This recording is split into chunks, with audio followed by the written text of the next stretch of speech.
E damos tempo e espaço agora nesta informação semanal para o habitual comentário e já temos na nossa companhia, do outro lado do ecrã, Pedro Marques Pimenta. Boa tarde, Pedro, tudo bem? Olá Fátima, muito boa tarde, tudo bem? E contigo também? Também, Pedro. Começamos os comentários deste informação semanal com as eleições dos Estados Unidos da América, que sagraram como campeão Joe Biden. Achas que foi uma boa decisão por parte de todos os americanos? Bom, Fátima, naturalmente que sim, na minha opinião, claro que sim, fico muito satisfeito por ver Joe Biden eleito Presidente dos Estados Unidos da América. Tínhamos falado aí na última sessão que estivemos deste modo presencial, aí nos estudos no novo canal, tínhamos falado de facto que Joe Biden indicavam as sondagens, seria então o vencedor destas eleições. Felizmente isso verificou-se, veio a acontecer, embora, como temos visto, o Donald Trump continua ainda com muitas No dúvidas. sentimento de negação. Exatamente, de sentimento de ligação e também, sobretudo, com um egocentrismo bastante exacerbado e que é muito preocupante. Mas eu queria Já dar aqui. estávamos habituados a isso, ou não?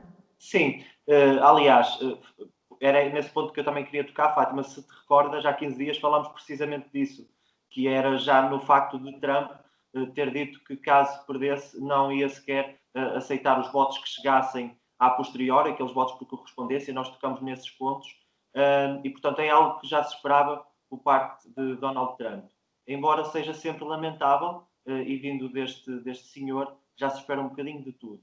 Em todo o caso, eu queria aqui destacar sobretudo também aquilo que Joe Biden nos pode trazer de positivo assim no imediato e que tanta esperança dá aos Estados Unidos e ao mundo e também naturalmente aqui ao nosso país. António Costa, o nosso primeiro-ministro, já felicitou a sua eleição, falou até já das relações que quer estabelecer aqui com os Estados Unidos, esta questão toda deste multilateralismo que é necessário para o nosso país e para o mundo em geral, com a União Europeia também. Aliás, no caso do ambiente, tínhamos visto o Trump a fazer aquela estupidez, que é isso que eu considero uma estupidez, de ter revogado o Acordo de Paris por causa das alterações climáticas. Joe Biden já o disse, vai avançar com esse acordo, quer reduzir as emissões de dióxido de carbono até 2050, as emissões de gases do efeito estufa e, portanto, há muitas matérias onde podemos pegar em que, de facto, Joe Biden vai trazer coisas muito boas, nomeadamente, por exemplo, também na questão do Covid-19. Nós sabemos que o Donald Trump sempre foi muito cético em relação ao Covid. Joe Biden quer criar. Desculpa interromper, Pedro, achas que foi precisamente por causa do Covid-19 que ele perdeu estas eleições? Não terá sido apenas só pelo Covid-19, mas estou em crer, daquilo que vou analisando e vou percebendo do que leio, que de facto acabou por ter um impacto muito grande, porque as pessoas Muito começaram a grande. perceber, e falou-se isso, por exemplo, na sessão da Juventude Socialista de Valongo, o professor Oliveira Rocha falava precisamente nisso. As pessoas perceberam que isto não era apenas uma gripezinha, não é? Como muitos falaram, sobretudo estes líderes mais populistas, como o Bolsonaro, como o Trump, e os números foram ficando cada vez mais desastrosos. Agora, nós sabemos também que o Trump tinha um eleitorado muito forte, ainda assim ele consegue ter 72 milhões de votos, que é muita coisa, mas Sim. importa destacar é que Joe Biden tem quase mais 5 milhões de votos. É o maior diferencial, se isto se vier a verificar, depois de todas as contagens e etc., é o maior diferencial de sempre, e até está aqui também a grande vitória de Joe Biden. Aliás, a votação que ele teve é já a maior de todas. Portanto, isto é de facto notável e diz que de facto os americanos estão, no fundo, muito, muito otimistas e estão muito centrados naquilo que o Joe Biden pode trazer. Eu estava a acabar de referir há pouco, por exemplo, no caso do Covid, ele quer contratar 100 mil profissionais de saúde, quer também o uso obrigatório de máscara, quer pedir aos governadores de cada estado que utilizem e que façam utilizar máscara obrigatória, como já acontece na Europa e no nosso país, por exemplo. Um, Sim. Entre outras coisas, na educação, por exemplo, ele defende o ensino pré-escolar gratuito. Há aqui um conjunto de medidas que são muito interessantes e que, de facto, é uma diferença muito grande para aquilo que era o cenário atual dos Estados Unidos da América e que eu vejo com muito otimismo e com felicidade também, naturalmente. Joe Biden, como político, tem um currículo invejável. Mas achas que nestas eleições, particularmente, venceu pela sua política, pela sua pessoa, pela sua forma de estar, ou também porque havia aqui um desespero por parte dos americanos de lançar o Trump porta fora? Bom, Fátima, há aqui duas notas muito importantes. Quem olha para o percurso, de facto, é um percurso extraordinário, até de vida. Ele teve um percurso muito Sim. difícil, nomeadamente pronto, com questões mais pessoais, como a morte do filho e da sua esposa na altura.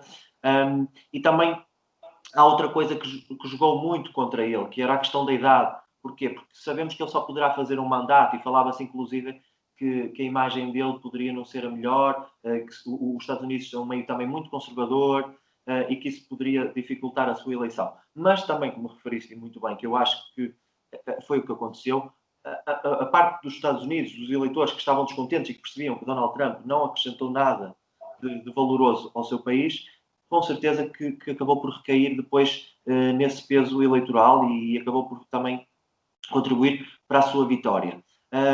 O facto também de ter aqui um conjunto de pessoas com ele, nomeadamente a Kamala Harris, que é a primeira mulher afro-americana e a primeira mulher a ser vice-presidente dos Estados Vice-presidente. Unidos. Isto para as mulheres é de Achas facto. que isto também foi. É uma forma de. Peço desculpa interromper, Pedro. Força, força. Achas que esta também será uma forma de preparar Kamala Harris para futuramente assumir o cargo de presidente?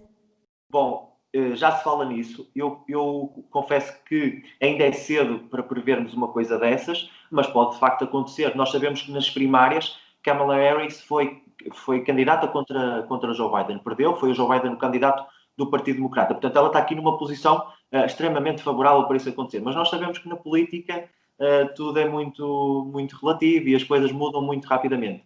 Contudo, é uma pessoa extremamente bem preparada, tem um currículo também extraordinário, é uma mulher de muita garra, fico mesmo muito satisfeito por a ver e é ótimo, é ótimo. Acho que cada vez mais é necessário mulheres no poder, as mulheres têm No uma poder. sensibilidade que E os ela nossos... tem ganho o carinho de toda a gente, pelo que se tem Sim, visto.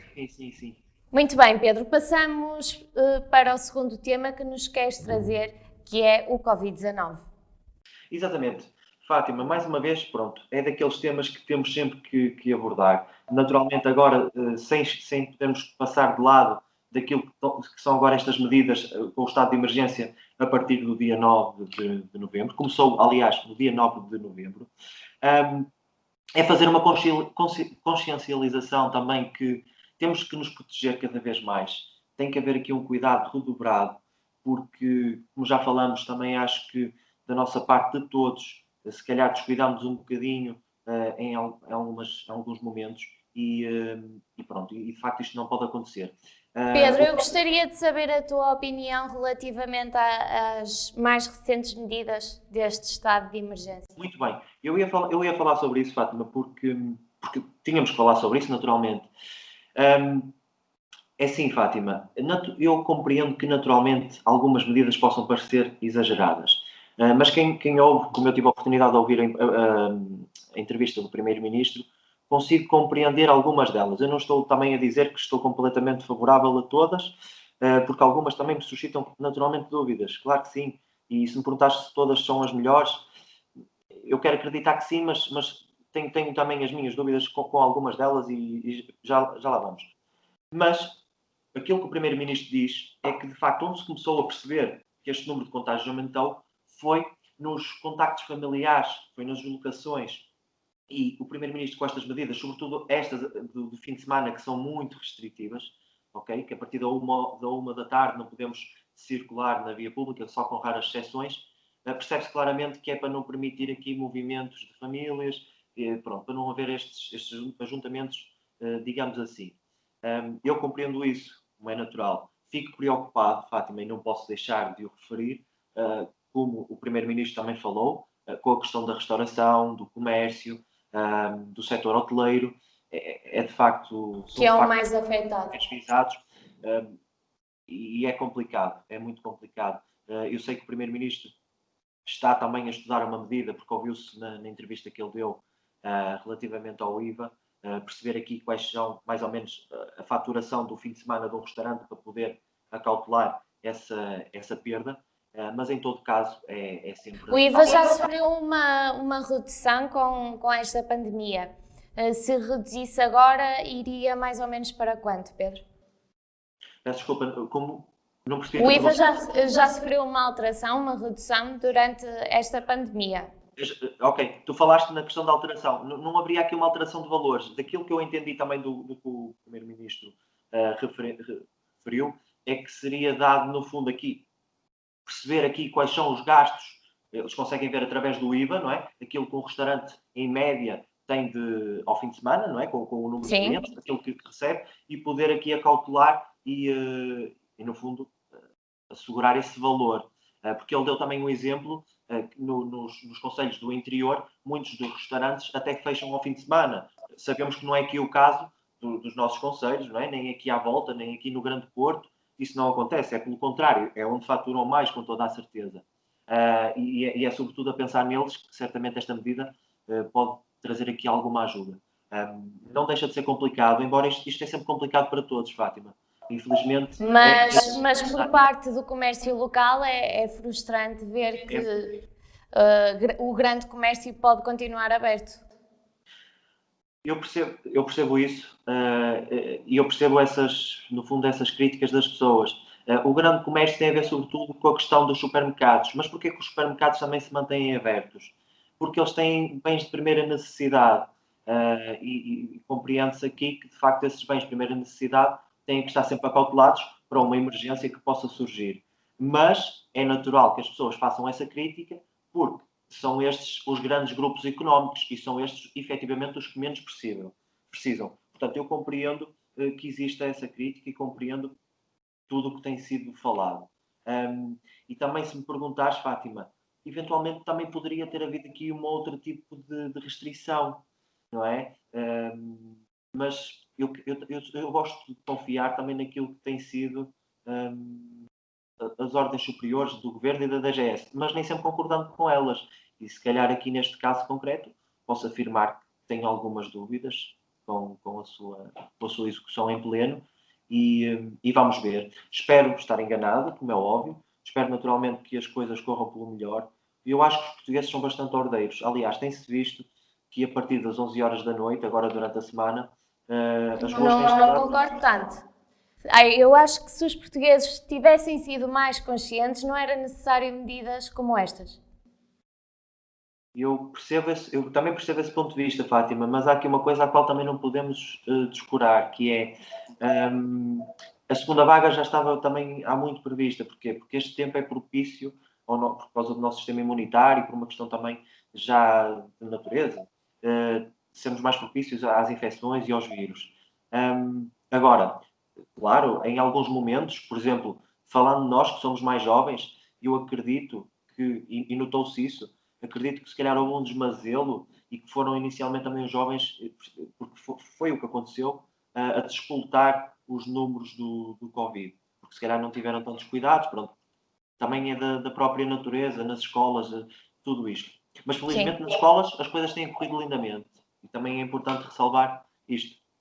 Okay, Pedro, temos apenas 10 minutos para avançar já para o próximo tema e depois, entre as tuas sugestões, e o desporto também gostas sempre de nos trazer cá numa informação semanal, queres falar também das eleições nos Açores e de um acordo com o PST e o Chega. Exatamente. Fátima, antes de mais peço desculpa, realmente já me estava a alongar aqui, mas de facto são temas tão pertinentes e que nos leva a discutir e que nos leva a falar bastante. E eu, se calhar... Fazemos uma maior análise no próximo Informação Semanal que cá vieres. Muito bem. Pronto. Falando então agora aqui das eleições dos Açores. Importa também frisar que eu não estou a criticar o acordo, portanto, ou seja, no fundo, esta geringonça de direita, eu não estou a criticar isso. Mal era, porque sempre concordei com a geringonça. Porque o Partido Socialista também teve a sua geringonça. Então, podia agora dizer o contrário. Portanto, eu não estou aqui contra a geringonça, nem é isso que está aqui em causa. O que está aqui em causa é o acordo que existe com este partido, que é um partido que eu considero xenófobo, é um partido de extrema-direita, é um partido que atenta contra as liberdades individuais e que me causa muita confusão e que eu não gosto de ver a chegar ao arco do poder e da governação. isto contradiz tudo aquilo que é a nossa vida em democracia, contradiz tudo aquilo com o qual eu me identifico e pelo qual eu gosto da política. Mas é um partido legal, como o nosso diretor Paulo Lopes costuma dizer, é um partido legal, portanto poderá fazer coligações com qualquer outro partido. Legal é, ou melhor, tem sido, mas se calhar defende muitas coisas que atentam contra o Estado de Direito, nomeadamente o cerco sanitário a um bairro de ciganos, por exemplo, nomeadamente na questão de querer despenalizar o aborto, entre outras matérias que eles têm sido controversos e que têm sido, de facto, na minha opinião, também perigosos para aquilo que é a democracia e acima de tudo, as liberdades individuais. Não podemos esquecer também muitas das posições que eles têm contra a comunidade LGBT, e isto é um perigo para a nossa democracia. Mas onde eu queria chegar é que, de facto, repara que eles são de tal maneira um partido extremista, é um partido populista, que muitos dos figurões do Partido Social Democrata, do PSD, já se colocaram contra, naturalmente, este acordo. Vimos ontem Pacheco Pereira muito preocupado com este acordo, a fazer críticas acérrimas a este acordo, que é natural. Vimos também um conjunto de figuras, julgo que são mais de 50 figuras ligadas ao PSD, que assinaram um manifesto também por não se reverem neste tipo de acordo.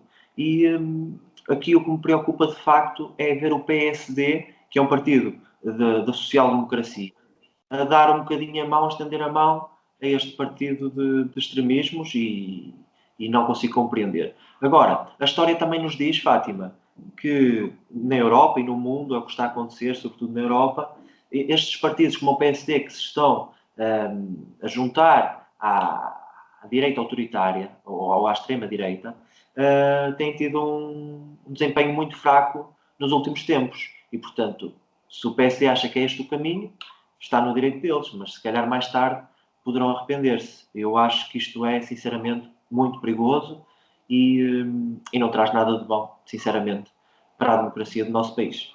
Muito bem, Pedro. Temos 5 minutos agora para passar rápido pelo desporto. Miguel Oliveira ficou na 5ª posição do MotoGP da Europa. Já tínhamos falado noutros Informação Semanal sobre ele e quiseste trazer este tema também. Olha, Fátima, como sabes, eu gosto sempre de fazer só um pequeno ponto no desporto. O Miguel Oliveira referenciar mais uma vez o seu 5º lugar. Eu sei que parece demais falar do Miguel Oliveira, mas se calhar mais tarde vamos perceber o real valor e o quanto ele tem feito coisas extraordinárias. E a verdade é que tem levado o nome de Portugal muito mais longe. É que eu faço sempre questão. Neste desporto. Quando há uma boa qualificação, ou neste caso um bom lugar por parte do Miguel Oliveira, de o referenciar. Queria também deixar a nota para o Rafael Nadal, porque é o tenista com o maior número de dias de sempre no ranking 10 do ATP Mundial. É um craque, é um fora de série do ténis. E também dar só uma pequena nota, porque hoje há um combate de MMA, para quem gostar de artes marciais mistas, peso-pena, o nosso Pedro Carvalho, português, contra o atual campeão do mundo, Patrício Freire. Caso o nosso português vença, passa a ser ele o detentor do título, porque nesta arte marcial é assim que acontece, quem ganha o campeão passa a ser então o campeão, neste caso o campeão do mundo. Vamos ver esse combate. A maior sorte do mundo para ele. Pedro, recomendações, 2 filmes para hoje, não é? Muito bem, para finalizar então, Fátima, já que lá está, como falamos há pouco, as medidas são restritivas, não vamos poder circular na via pública, portanto vamos ficar por casa. Aproveito para recomendar 2 filmes muito bons. O Milagre da Cela 7, que é um filme que é um pai que tem uma deficiência, tem problemas cognitivos, e que depois é acusado de matar a filha de um general. Tenta não contar muito, Pedro. Ok, não, prometo que não vou fazer spoiler. Mas ele tem também uma filha muito pequena. É um filme muito bom. E a história, se conheces, Fátima, sabes certamente que é um filme muito bom, um filme emotivo, e que eu recomendo para quem ainda não viu, que veja, porque eu na altura, quando o vi, foi em pleno confinamento, na altura em março. Exato. O outro filme é uma comédia romântica, mas é uma comédia romântica que não é aquele estereótipo que não acrescenta nada. É uma comédia romântica com uma história muito engraçada, que é Ricos de Amor, e que eu também recomendo para que vejam. Vale a pena. São 2 bons filmes, dá para passar umas boas horas deste confinamento, digamos assim, e estão na Netflix, portanto, os nossos telespectadores podem assistir, que certamente vão passar umas horas muito, muito agradáveis a ver estes 2 filmes. Muito bem, Pedro, muito obrigada. Obrigado. Voltamos num próximo Informação Semanal com mais comentários. Obrigada.